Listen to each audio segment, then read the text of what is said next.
네, 오늘 6월 14일입니다. 수요일입니다. 새벽 예배 나오신 우리 성도님들을 환영합니다. 오늘 저녁에 교회에서 수요 예배가 있습니다. 많이 참석해 주시기 바랍니다. 말씀 나누기 전에 공동기도 제목으로 기도하는 시간 갖도록 하겠습니다. 기도하시겠습니다.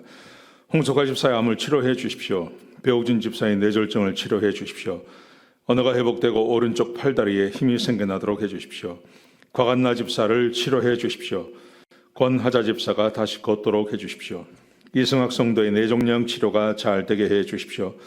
권현민 형제를 치료해 주십시오. 김에브라임 형제가 신장 이식을 속히 받도록 해주십시오. 김시희 집사가 걷도록 해주십시오. 김소진 집사가 재발하지 않고 치유되게 해주십시오.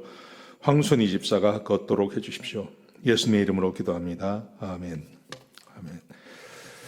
오늘 본문의 말씀은 예레미야 애가 4장 1절에서 10절까지 말씀입니다.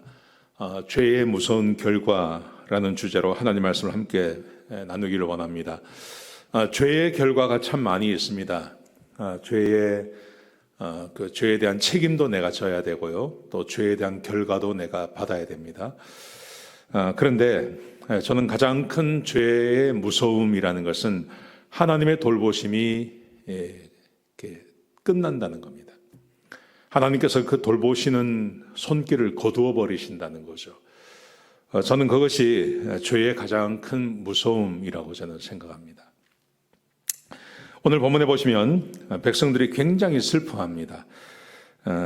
그러면서 자기들이 얼마나 슬픈 존재가 되었는지를 두 번에 걸쳐서 이야기를 합니다. 먼저 이렇게 말을 합니다. 1절에서 4절까지 말씀해 보시면 금이 그 빛을 잃었고 순금이 변질되었으며 성소의 별 돌들이 거리에 버려졌습니다. 슬픕니다 하면서 그 슬픔에 대한 비유를 들었습니다. 금이 빛을 잃었고 순금이 변했습니다. 그리고 성소의 주춧돌, 그 돌이 거리에 버려짐을 당했습니다. 그러면서 2절에 보시면 순금인 시온의 아들들이 토기장이가 만든 질항아리같이 되었습니다. 순금은 얼마나 큰 가치가 있는 것입니까? 그런데 이렇게 가치 있는 시온의 아들들, 이스라엘 백성들을 말하는 거죠. 이 이스라엘 백성들이 하나님의 돌보심이 끊어지고 나니까 어떤 존재가 되냐 하면 토기장이가 만든 질항아리가 되었습니다. 질그릇이 되었습니다. 이 토기장이가 만든 질그릇, 그냥 한 번 쓰고 깨지면 버려버리는 것입니다. 그런데 황금으로 만든 그릇, 누가 버리겠습니까? 얼마나 애지중지하겠습니까? 얼마나 귀히 여기겠습니까? 그런데 이렇게 귀한 존재들이었던 이스라엘 백성들이 범죄하고 죄를 짓고 하나님의 돌보심이 끊어지자마자 이 이스라엘 백성들은 질항아리가 되어버렸습니다. 그냥 굴러다니고 누구든지 버려버릴 수 있고 발로 차서 없어져 버릴 수 있는, 없어진다고 해도 누구도 아쉬워하지 않는 그런 질항아리가 되었습니다. 이렇게 말하고 계십니다. 여러분, 이것이 죄의 결과의 무서움입니다. 3절과 4절 말씀해 보시면 이렇게 되어 있습니다. 들깨들도 자기 새끼를 먹이지만 지금 이스라엘 백성들은 젖먹이가 목말라 하고 어린 아이들이 떡을 구하지만 얻지 못합니다. 굉장히 굶주려 있다는 거죠. 이스라엘 백성들은 자기들이 먹고 자고 또 창고에 먹을 것이 있는 것이 당연하다고 생각했습니다.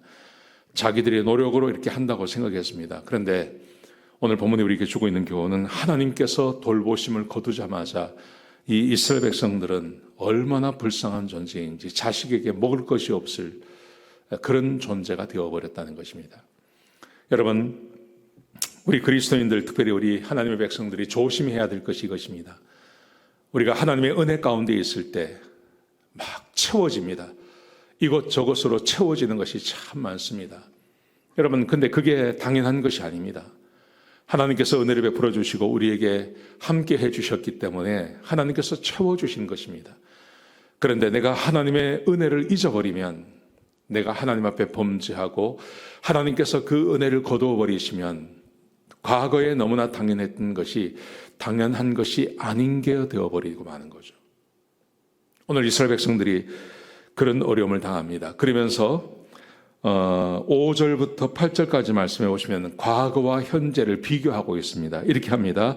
과거에는 맛있는 음식을 먹던 자들이 외롭게 거리에 나앉게 되었고, 과거에는 붉은 옷을 입고 자란 아이들이 지금은 거름더미 위에 앉아 있습니다.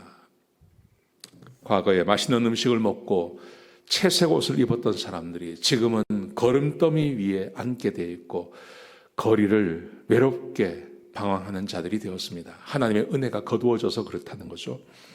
6절에 보시면 과거에는 소돔이 순식간에 무너졌는데 이제는 내 백성의 죄가 소돔의 죄보다 더 무겁다고 말씀하십니다. 소돔이 망한 것처럼 하나님의 백성들이 죄로 인하여서 하나님께서 은혜를 거두셔서 그들이 망하게 되었다고 말씀하십니다. 7절에 보시면 과거에는 내 백성의 몸이 깨끗하고 희고 청옥처럼 윤택했었지만 이제는 그 얼굴이 숯보다 검고 가죽이 뼈에 붙어 있는 알아볼 수 없는 사람들이 되었다고 말합니다. 여러분, 오늘 이 본문이 우리에게 주고 있는 교훈은 이것입니다. 하나님의 은혜가 거두어지면 사람이 얼마나 비참해지는지를 우리에게 보여주고 있는 겁니다.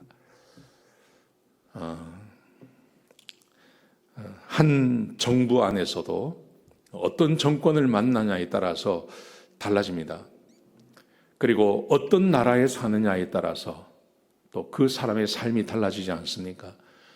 하물며 하나님의 은혜 가운데 있어야 할 우리들이 범죄하고 죄를 지어서 하나님의 은혜가 아닌 하나님의 징계 가운데 있고 하나님께서 그 은혜를 거두어 버리신다면 우리의 삶을 누구도 담보할 수 없습니다. 어떤 사람이 자기의 인생은 내가 책임진다고 말할 수 있는 사람이 누가 있겠습니까? 아무도 없습니다. 내 인생 내가 책임지지 못합니다. 우리 인생에 당연한 것은 아무것도 없습니다. 이 모든 게 다 하나님의 은혜 가운데 우리에게 주어진 것입니다. 여러분, 그러므로 우리는 범죄하지 말아야 되고 하나님을 떠나지 말아야 되고 하나님의 은혜 아래에 머물러 있어야 하는 것입니다. 이렇게 새벽 기도에 나오셔서 하나님의 말씀을 듣는 것 너무나 귀한 것입니다. 여러분, 이것을 놓치지 마십시오. 이것을 등한히 하지 마십시오. 날마다 하나님의 말씀을 배우고 그 말씀을 마음에 새기고 하나님과 함께 동행하는 하루를 보내시기 바랍니다. 그런 삶이 우리가 주님 앞에 가는 날까지 끊이지 말아야 됩니다. 이걸 중단해서는 안 됩니다. 계속해서 그렇게 사셔야 됩니다. 그리고 하나님의 은혜를 내가 40대, 50대, 60대, 지금 20대 받는 사람들이 계십니까? 그러면 우리가 주님 앞에 갈 때까지 그 은혜를 늘 받고 살아야 됩니다. 어떤 것도 당연한 것은 없습니다. 그리고 계속 지속되어지는 것도 없습니다. 하나님께서 은혜를 거두시는 그 순간 모든 것이 다 사라져버린다는 것 꼭 기억하셨으면 좋겠습니다. 기도하시겠습니다. 아버지 하나님, 우리 인생에 당연한 것 아무것도 없습니다. 우리 하나님께서 은혜를 베풀어 주셨기 때문에 우리가 이렇게 살 수 있는 것인 줄로 믿습니다. 하나님 앞에 범죄하지 않게 하시고 하나님의 은혜가 우리의 삶에서 거두어지지 않도록 지속적으로 하나님의 은혜가 우리의 삶에 임할 수 있도록 주님 은혜 안에 있는 그런 귀한 삶 살게 축복하여 주시옵소서. 오늘 하루도 그런 하루가 될 수 있도록 인도하여 주시옵소서. 감사합니다. 예수님의 귀하신 이름으로 간절히 기도드렸습니다. 아멘.